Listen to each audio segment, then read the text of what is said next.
읽겠습니다. 누가복음 3장 7절에서 20절입니다. 다 같이 함께 읽겠습니다.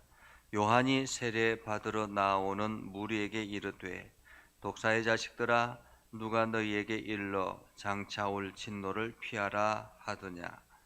그러므로 회개에 합당한 열매를 맺고 속으로 아브라함이 우리 조상이라 말하지 말라. 내가 너희에게 이르노니 하나님이 능히 이 돌들로도 아브라함의 자손이 되게 하시리라. 이미 도끼가 나무 뿌리에 놓였으니 좋은 열매 맺지 아니하는 나무마다 지켜 불에 던져지리라. 무리가 물어 이르되 그러면 우리가 무엇을 하리이까? 대답하여 이르되 옷 두 벌 있는 자는 옷 없는 자에게 나누어 줄 것이요 먹을 것이 있는 자는 그렇게 할 것이니라 하고, 세리들도 세례를 받고자 하여 와서 이르되 선생이여 우리는 무엇을 하리까 하매 이르되 부과된 것 외에는 거두지 말라 하고, 군인들도 물어 이르되 우리는 무엇을 하리까 하매 이르되 사람에게서 강탈하지 말며 거짓으로 고발하지 말고 받는 급료로 족한 줄로 알라 하니라. 백성들이 바라고 기다림으로 모든 사람들이 요한을 혹 그리스도신가 심중에 생각하니, 요한이 모든 사람에게 대답하여 이르되 나는 물론 너희에게 세례를 베풀거니와 나보다 능력이 많으신 이가 오시나니 나는 그의 신발끈을 풀기도 감당하지 못하겠노라. 그는 성령과 불로 너희에게 세례를 베푸실 것이요 손에 키를 들고 자기의 타작마당을 정하게 하사 알곡은 모아 곡간에 들이고 죽정이는 꺼지지 않는 불에 태우시리라. 또 그 밖에 여러 가지로 권하여 백성에게 좋은 소식을 전하였으나 분봉왕 헤롯은 그의 동생의 아내 헤로디아의 일과 또 자기가 행한 모든 악한 일로 말미암아 요한에게 책망을 받고 그 위에 한 가지 악을 더하여 요한을 옥에 가두니라. 아멘. 오늘도 하나님의 은혜가 여러분의 삶에 가득하기를 바랍니다. 여러분들이 하는 모든 일들 가운데서 하나님의 은혜와 능력을 경험할 수 있기를 주님의 이름으로 축복합니다. 어제 정현호 장로님과 함께 미얀마에서 선교하는 선교사님 한 분을 만났습니다. 우리 정현호 장로님이 지금 이 선교사님들 4가정을 지원하고 있는데, 올해부터 지난해까지는 3가정을 했었는데 올해 또 1가정을 추가해서 이제 4가정을 지원하고 있습니다. 그 중에 한 분이 바로 이제 어제 만났던 미얀마 선교사님이십니다. 이분은 미얀마 시골에서 아주 힘겹게 어린 청소년들을, 고아가 된 청소년들을 모아서 교육하고 그리고 그들에게 복음을 전하고 그들의 미래를 만들어 개척해 주려고 노력하는 그러한 귀한 선교 사역을 하고 있는 분입니다. 과거에 우리나라가 남북 전쟁으로 인해서, 일제 치하 이후에 남북 전쟁으로 인해서 수많은 고아들이 생겼었고, 그 고아들을 또한 미군들이 와서, 미군이나 혹은 미국 선교사님들이나 이분들이 와서 그 고아들을 데리고 가서 교육하기도 하고, 그렇게 해서 이 나라의 일꾼으로 세워지는 그러한 경험들이 있는 그러한 때였습니다. 이 미얀마에는 지금 현재 군부가 쿠데타를 일으켜서 여러 가지 많은 상황이 안 좋다고 합니다. 그리고 통행도 쉽게 할 수 있는 그러한 상황도 아니고 여러 가지 많은 제약이 가해지고 있는 그러한 상태입니다. 지금은 우리나라가 그곳에 미얀마에 들어가려고 하면 이 비자가 나오지 않아서 일반인들이 쉽게 들어갈 수 없는 그러한 환경이라고 합니다. 그럼에도 불구하고 이 선교사님은 계속 비자를 발급받으려고 노력하고 있는, 그래서 비자만 나오면 곧바로 다시 미얀마로 들어가야 되겠다라고 이야기를 하고 있습니다. 지난 주일날 우리가 지금 교회에서 1월 한 달 동안 선교사님들을 초청해서 하나님의 말씀 그리고 현장의 소리를 듣는데, 우리가 하나님의 말씀들을 들으면서 이 선교사님들이 가는 곳곳마다 지금은 엄청난 부흥의 역사가 일어나고 있다라고 하는 이야기를 듣습니다. 그러나 우리나라에서 그 선교 현장, 지금 뭐 이란이라든지 혹은 아프가니스탄이라든지 혹은 뭐 터키라든지 뭐 이런 곳들은 우리가 온전히 이슬람화 되어 있기 때문에 복음이 전달되어지지도 않지만은 또한 그 지역들은 굉장히 위험한 지역이라고 생각해서 그곳에 가면 안 된다라고 이야기를 합니다. 그럼에도 불구하고 이 선교사님들은 온전히 그 영혼들, 그 지역에 있는 영혼들을 바라보며 자기의 위험을 감수하고라도 그곳에 가서 복음을 전해야 되겠다라고 하는 그러한 각오를 가지고 복음을 전하고 있죠. 그래서 이 선교사님들의 그 현장의 이야기를 들으면서 어떤 집사님은 온라인으로 100만 원을 보내서 선교비에 좀 사용했으면 좋겠습니다, 이렇게 하시는 분도 계십니다. 그것을 보면서 참 이 하나님의 역사, 하나님의 일들, 이러한 일들은 어쩌면은 눈치 없는 사람들이 감당하는 것 아닌가라는 생각을 해봅니다. 오늘 우리가 눈치 있다, 참 저 사람은 눈치가 빠르다라는 말을 하기도 합니다.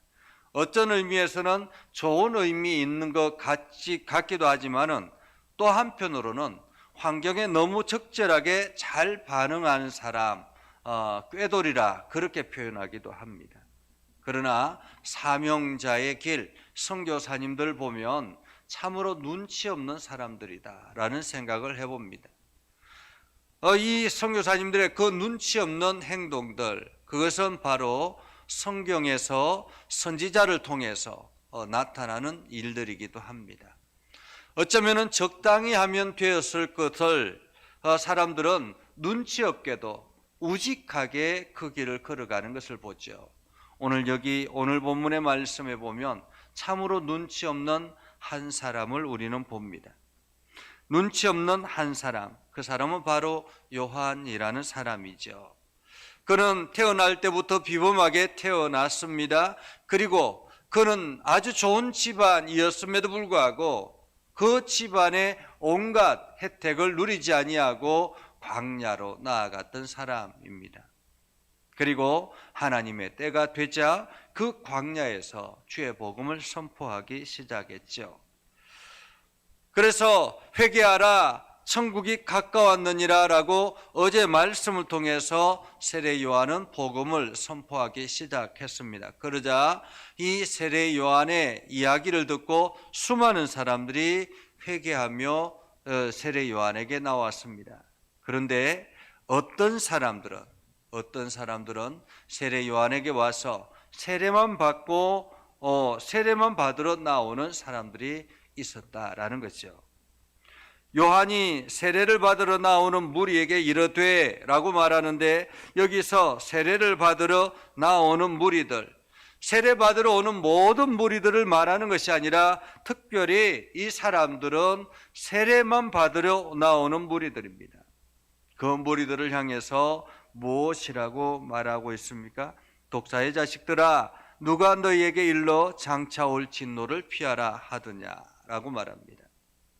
이 말은 지금 이 사람들이 지금 회개하라, 천국이 가까웠느니라 라고 말씀하시는 그 세례 요한의 말을 듣고 자기 자신들이 지금 하나님의 때가 가까웠구나, 내가 세례 요한에게 가서 세례를 받고 지금 나 자신을 이 진노에서 피해야 되겠구나라고 생각을 했던 사람들이라는 거죠.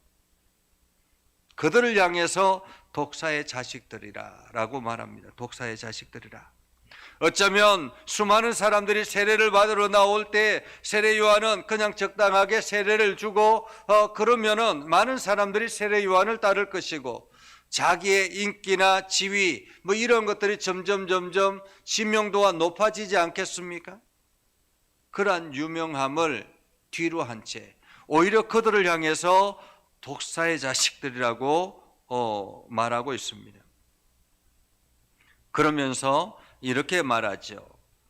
회개에 합당한 열매를 맺고 속으로 아브라함이 우리 조상이라 말하지 말라라고 말합니다.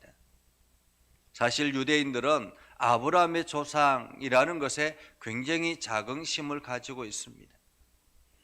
아브라함의 자손이라는 말은 곧 믿음의 조상이라는 말이고, 이 아브라함의 자손이 되었다라는 것은 그냥 자연스럽게 하나님의 백성이 됐다라는 말이기도 합니다. 그래서 그들은 아브라함의 자손, 이것은 곧 하나님의 백성이고 하나님으로부터 긍휼하심을 입는 하나님의 백성이라는 그런 생각을 가지고 있었습니다. 그런데 오늘 요한은 속으로 아브라함이 우리 조상이란 말하지 말라라고 말하죠. 아브라함이 우리 조상이란 말하지 말라. 혈통이나 여러 가지 어떤 조건에 의해서 하나님의 거룩한 백성이 되는 것이 아니라라는 것이죠. 세례 요한은 이렇게 말합니다. 내가 너희에게 이르노니 하나님이 능히 이 돌들로도 아브라함의 자손이 되게 하리라. 지금 아무런 능력이 없고 죽어 있는 것 같은 그러한 돌들을 들어서도 아브라함의 자손을 만들 수 있는 분이 바로 하나님이라는 것입니다. 그렇기 때문에 그냥 단순히 위치만으로 혈통만으로 아브라함의 자손이라고 그렇게 자만하지 말라라는 거죠. 여러분, 우리 부모님이 신앙생활 잘하고 내가 어려서부터 그냥 교회에 다녔다고 해서 하나님의 백성이 될 수 있는가? 내가 그냥 형식적으로 교회에만 다니는데 그 형식적으로 교회를 다니고 우리 부모님이 나를 위해서 기도를 많이 해주는데 그 가운데 그렇다고 내가 하나님의 백성이 될 수 있는가라는 것이죠. 많은 사람들이 그냥 교회에 적당히 다니기만 하는 것으로 기독교 교인이라고 생각하는 경우들이 많이 있습니다. 그런데 오늘 세례 요한은 그렇게 착각하지 말라라고 말하고 있습니다. 오히려 그들을 향해서 독사의 자식들아 라고 말씀하면서 누가 너희에게 일러 장차 올 진노를 피하라 하더냐. 그냥 단순히 교회가 진노를 피하는 하나의 우산처럼 생각하느냐라는 말이죠. 그러자 사람들이 요한에게 물어봅니다. 우리가 무엇을 해야 합니까? 라는 거죠. 무엇을 해야 합니까? 그러면 우리가 그냥 당신에게 세례를 받고 난 다음에 우리가 무엇을 해야 합니까? 여러분, 교회에 나와서 하나님의 말씀을 듣고 나면 무엇을 해야 하겠습니까? 무엇을 해야 하겠습니까? 세례 요한은 이렇게 대답합니다.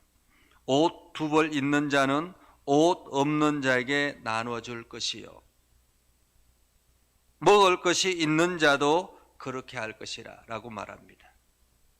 사실 우리 교회 앞에 나눔 냉장고를 세워 놓았습니다.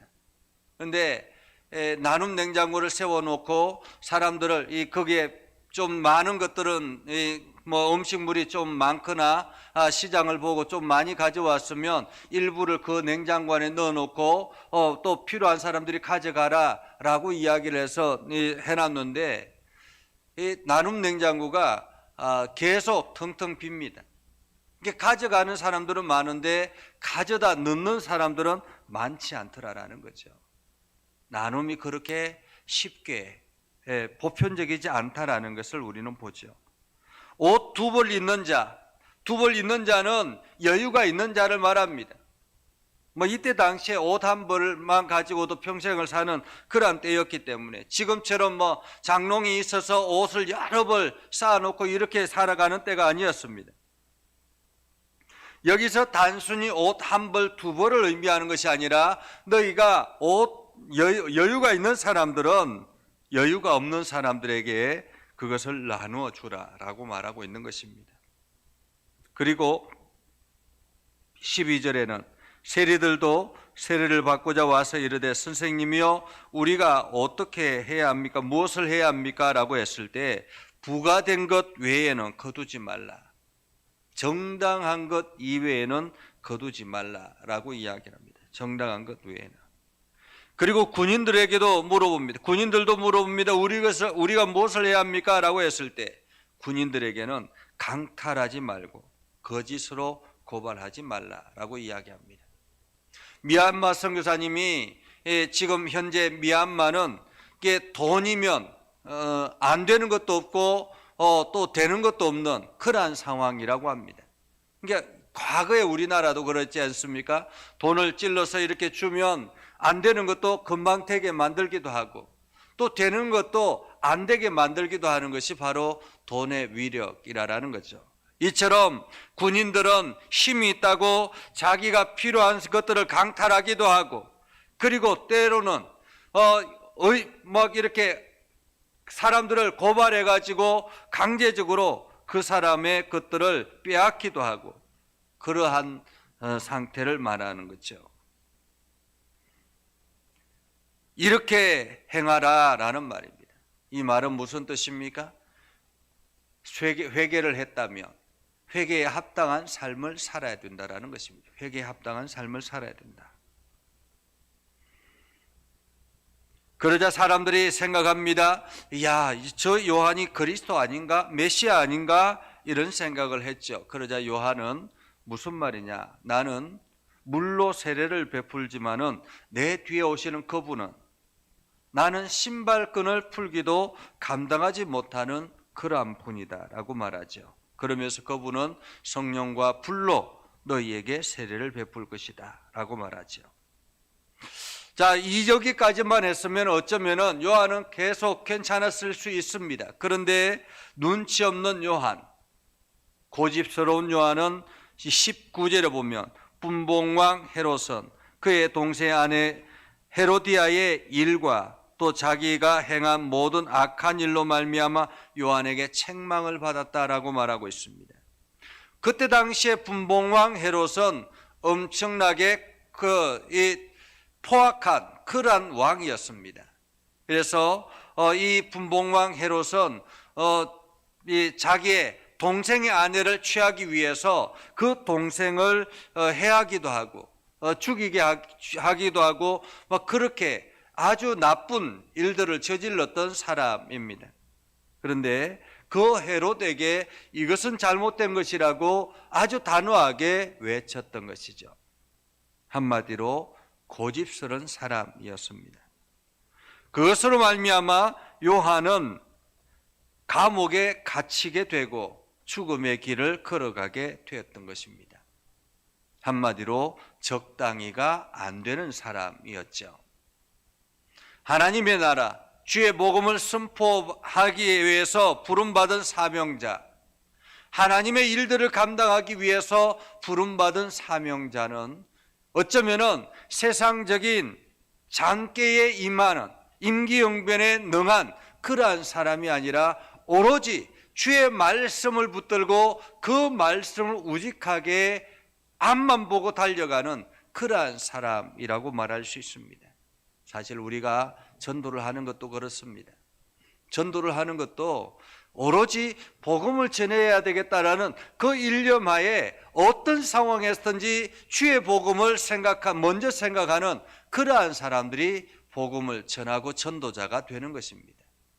적당하게 사람들과의 관계를 맺고 적당하게 사람들과 타협하며 살아가는 사람들은 전도를 하기가 쉽지 않습니다. 오늘 어쩌면은 하나님께서 우리들에게 너희도 이 요한처럼 사명자로서의 우직함으로 세상을 살아가라라고 말하고 있는 것입니다. 그리고 또 한편으로는 회개하면 회개에 합당한 삶을 살아야 되는 것처럼 그리스도인이라면 그리스도인의 합당한 삶을 살아라 라고 말하고 있는 것이죠. 그래서 오늘 여러분들이 이 말씀을 기억하면서 주님의 말씀에 합당한 삶을 살아가는 복된 삶을 살기를 주님의 이름으로 축복합니다. 기도하겠습니다. 거룩하신 아버지 하나님, 은혜를 감사합니다. 하나님의 말씀을 붙들고 우리가 믿음의 길을 걸어갑니다. 우리가 오늘 세례 요한처럼 하나님 나라를 향해서 일꾼으로 부름받은 사명자인 것을 기억하고 오늘도 우리에게 주어진 그 사명의 길을 능히 감당하도록 우리가 온전하게 나아가게 하옵소서. 때로는 세상 사람들이 참으로 고집스럽다라고 할 정도로 우리가 그 사명에 최선을 다하는 우리의 삶이 되게 하시고 오늘도 사람들의 말씀, 사람들의 소리에 귀를 기울이는 것이 아니라 하나님의 음성에 귀를 기울이는 우리가 되게 하여 주시옵소서. 이 나라와 온 열방을 긍휼히 여기셔서 우리 예전교회를 세우신 줄 압니다. 하나님, 우리 예전교회가 이 사명을 잘 감당할 수 있도록 은혜를 베풀어 주시옵소서. 대단하고 큰 교회가 그 일을 감당하는 것이 아니라 오로지 사명의 길에 온전하게 달려가는 사람들이 그 일을 감당하는 줄 압니다. 아버지 하나님, 우리 예전교회 모든 성도들이 이 사명의 길을 온전하게 걸어가게 하시고 특별히 우리 장로님들을 이끌어 주셔서 하나님께서 온 성도들의 본이 되도록 우리 장로님들을 늘 동행하여 주시옵소서. 말씀 앞에 바로 서게 하셔서 아버지 하나님, 우리 장로님들이 하는 모든 일들이 성도들에게는 본이 되게 하시고 하나님의 영광을 드러내는 합당한 삶을 살아가도록 하나님 인도하여 주시옵소서.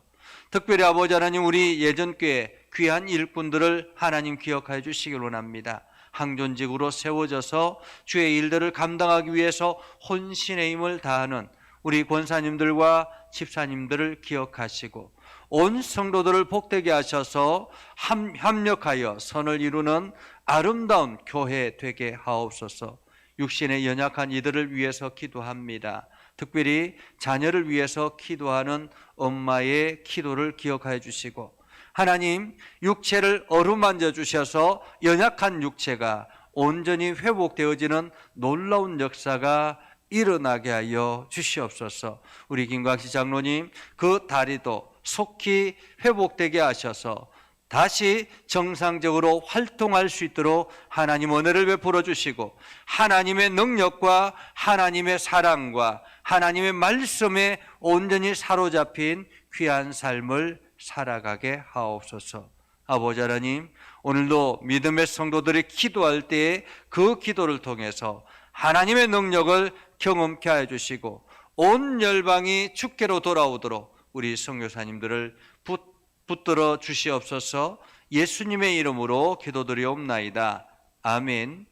이제는 우리 구주 예수 그리스도의 은혜와 하나님 아버지 극진하신 사랑과 성령님의 감화 감동 역사 위로 교통하시며 은혜가 주의 말씀 안에 있는 믿음의 백성들 위해 하는 모든 일들 위해 영원토록 함께 하옵시기를 간절히 축원하옵나이다. 아멘.